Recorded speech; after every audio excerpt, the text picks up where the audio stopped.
My maiden name was Audrey Ann Captain. Then it became Audrey Ann Ambrose when I was adopted. And then my married name, Audrey Ann Armstrong. I was born in Galena, February 12, 1948. I remember waking up in the middle of the night. I'm 6 years old, and Mom's bed is not slept in, and I didn't know where she was. And so I got scared and I woke Charles up, my older brother, and he told me just go back to sleep and that I could sleep by him. And my two little sisters, yeah. So that's all I remember of that night.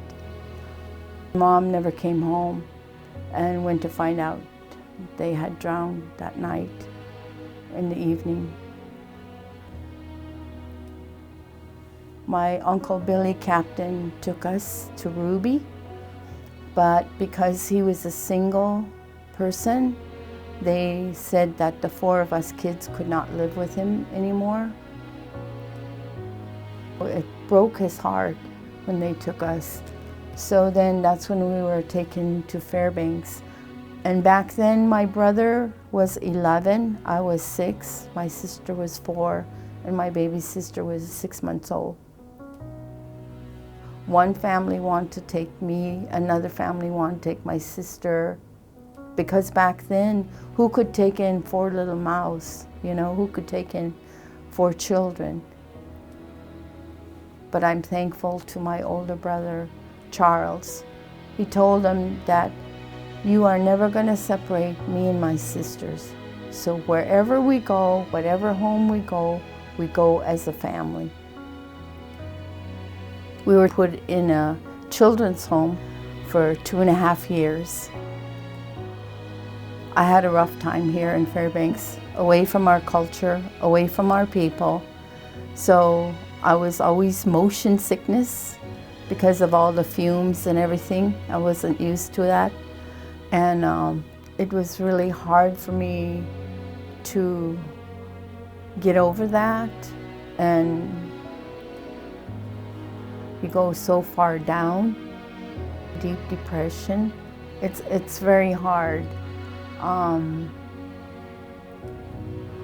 My mom, I think that was the hardest thing to get over, was her death.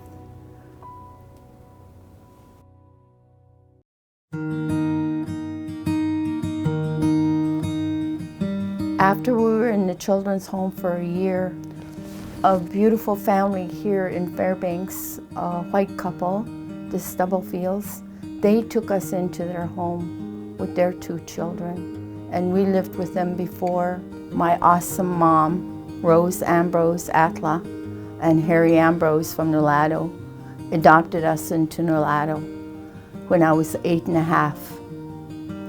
And they put in for us to raise us as their own.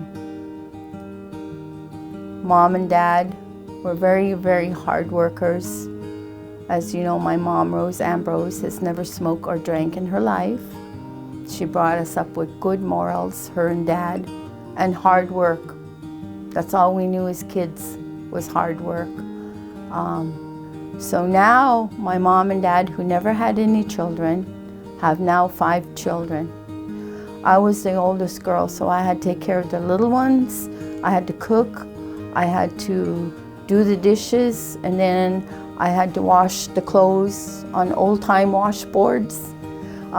Those were fun, you know. So we were able to clean our clothes and right there and hang them out and go to Nolado River to get our spring water from the hills and fresh water to drink.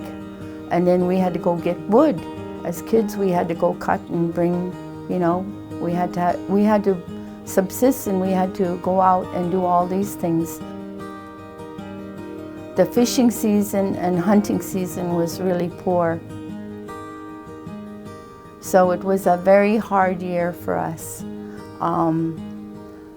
So Mom and Dad, the next year, took us out of school for a year and a half, for almost a year.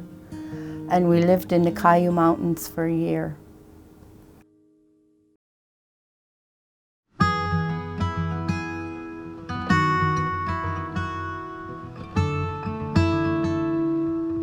In the Caillou Mountains, that was the happiest time of my life, because then I got to know my mom and dad, my brothers and sisters, and we just lived off the land. I was a tomboy as a child, so I didn't want to learn how to do woman's work or sew.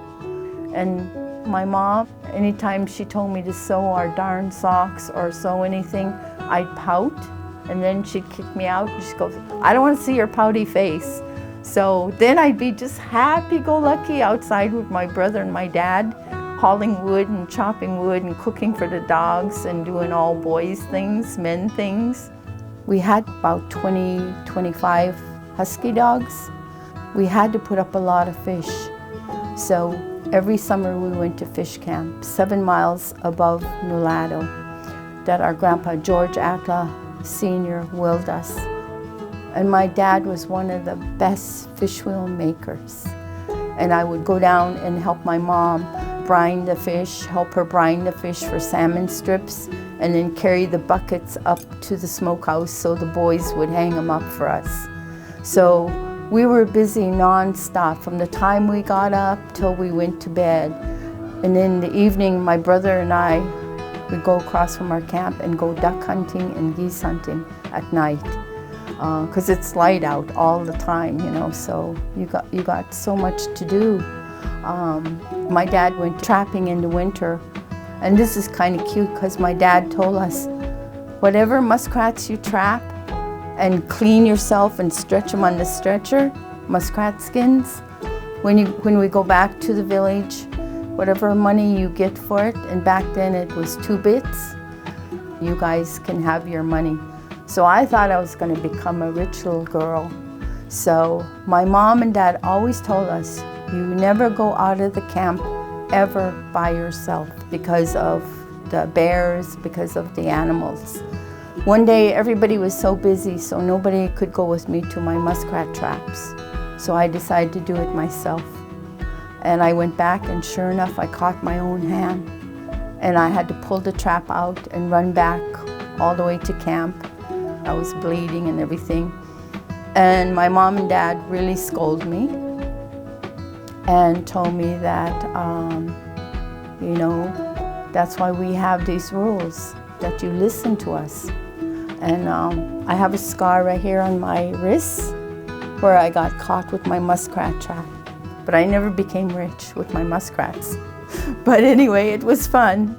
But all these beautiful things that I grew up with. So that's where I learned how to hunt, fish, and love the outdoors and gain back my culture. So that was where I became strong. Yeah.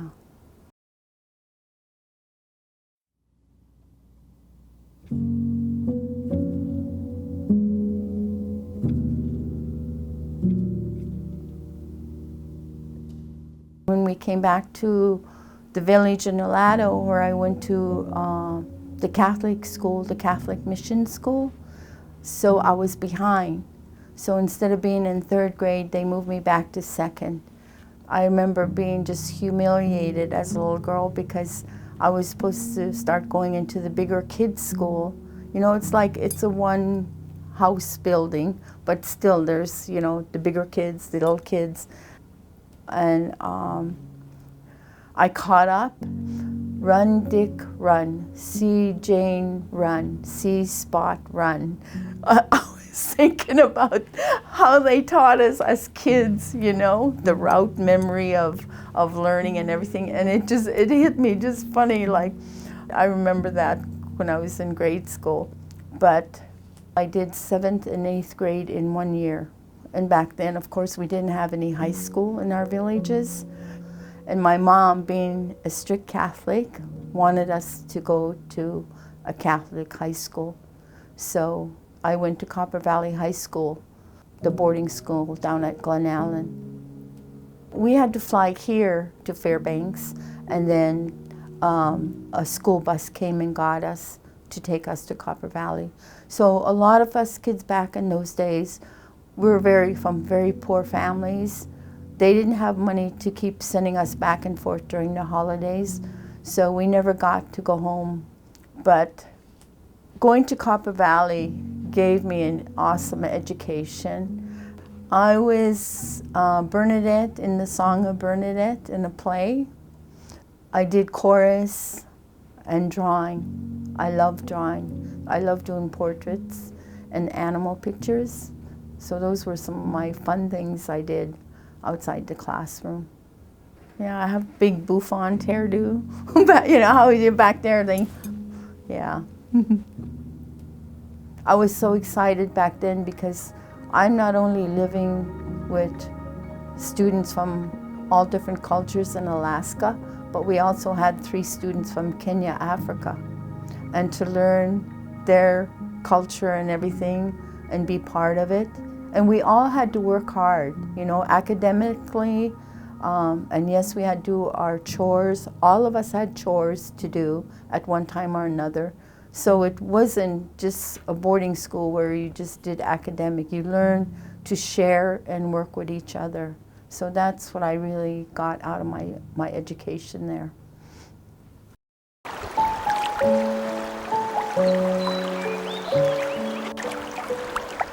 After graduation, I tried to find a job in Fairbanks, but nobody would hire me because I was just a young 18-year-old.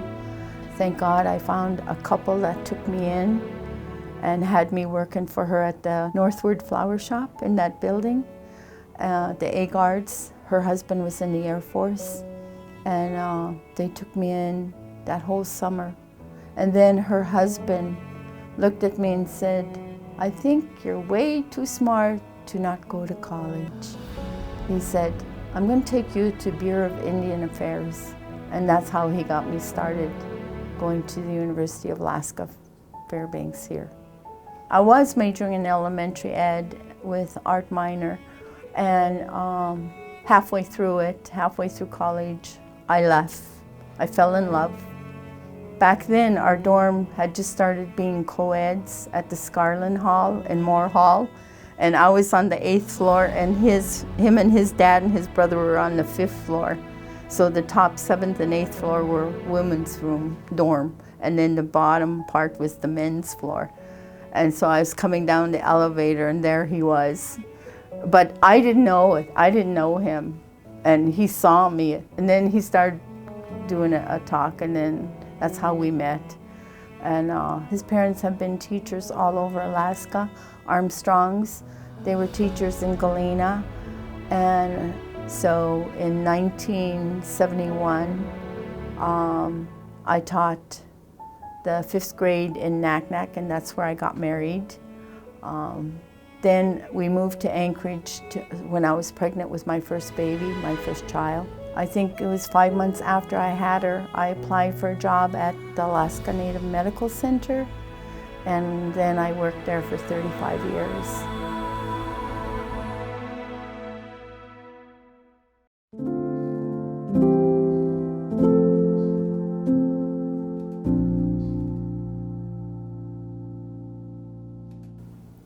I got first hired as an occupational therapy aide. I had a huge room of just arts and crafts. So I was teaching patients how to make leather belts, how to crochet, how to embroidery, how to sew, how to draw, because back then our patients were long-term. Some had long-term illnesses. So I never missed a Christmas with the patients.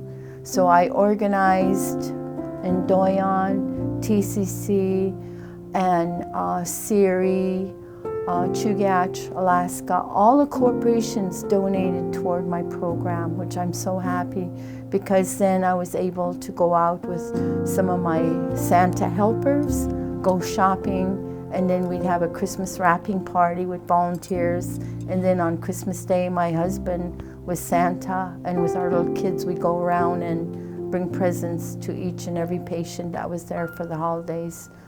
My room was always like a clothing store, because I'd accept donations of clothes for patients that came in on emergency, or they came in to be treated and realized that they weren't only going to be there for that week. They find out that they're going to have to be here for another month, and they only came in with like one set of clothes. So we either go out and buy them new underclothes, and then we have donations of beautiful clothes that staff donates. And the biggest thing is how you want to be treated, how you see yourself being treated and respected. You know, I think that was the best thing, one of the best lessons I learned from working at the medical center. Every person is unique and special. They have their own culture, their own way of thinking, and to always respect. Think of that first, respect that person, respect yourself. And when you respect yourself, you're going to respect other people. It's because you know how you want to be treated. And these are the things that we try to tell our new employees that are coming to the hospital. My job, I loved it. Yeah. And now I'm going on my 13th year of volunteering at the hospital.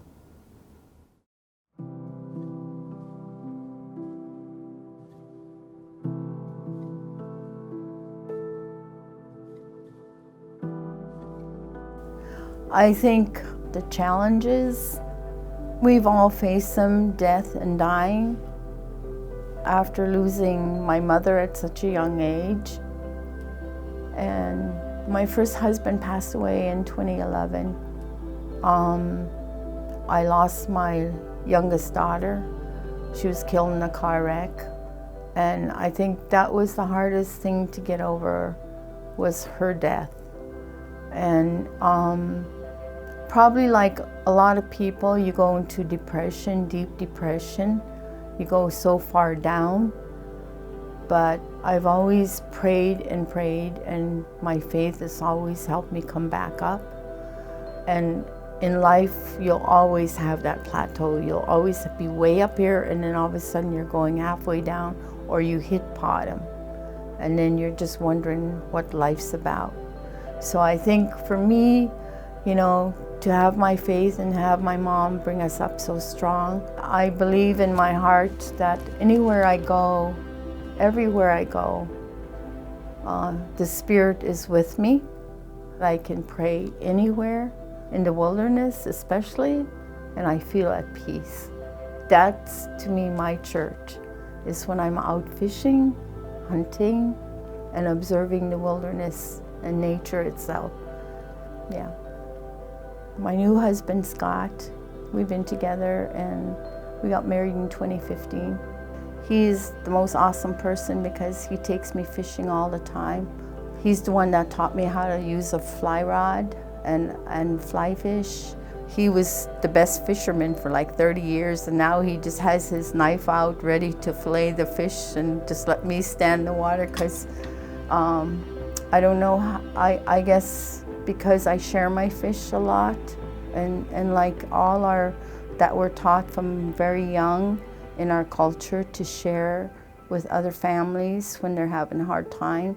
So every year when I get fish, I give away a lot, and it comes back to me. The fish are there.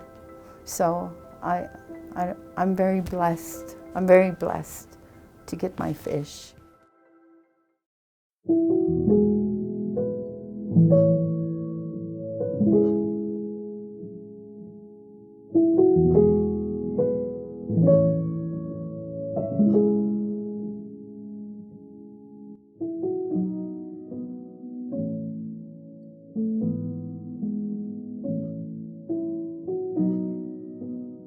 On my fish skin art, I learned how, and I started in 2002. I was out at Jim Creek, where I totally love. It's by the Kinnick Glacier.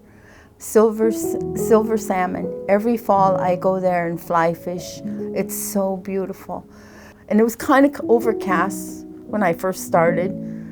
2.5 hours later, I had 3 fish on the bank, because midway through the sun came out and it started shining on that skin. And I looked at it and I said, wow, I just feel like I went back thousands of years ago. And I'm standing here all by, there's nobody around me, it's just me in the water. And I know our ancestors must have made stuff out of these skins. And that's how it started. This basket in front of me is one of my crowning pieces. It's so beautiful, and I call it the Athabascan Chief's Bowl. I dreamt I was with our ancestors way back, sitting in our village around a big long table. This bowl was going around to each person with all our native foods in it. And our people were sharing what they were doing for our people to make sure our village survived. This bowl is on permanent display at Doyon. One of my pieces is now in the Smithsonian. Some are in different museums. So I have pieces all over, I guess. This one is my berry bucket. And this is my beautiful picture from Jim Creek. And I think one of my joys in life is now my teaching. You know, my mom and dad taught us to share and share what we have. So I have never believed that my talent was for me to keep. It's for me to give to whoever wants to learn. And it doesn't matter who it is. I want to impart that to whoever wants to learn. For the young people that are going out there, and adoption is a hard one, I think, because you're just not sure which family you're going to get into, whether it's going to be a good one or a bad one. But I believe there should be families out there who totally love children and love having this person as their own child in their life.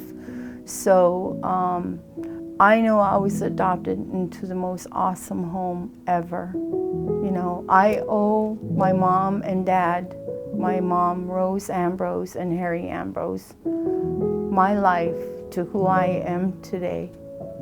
I would not be who I am.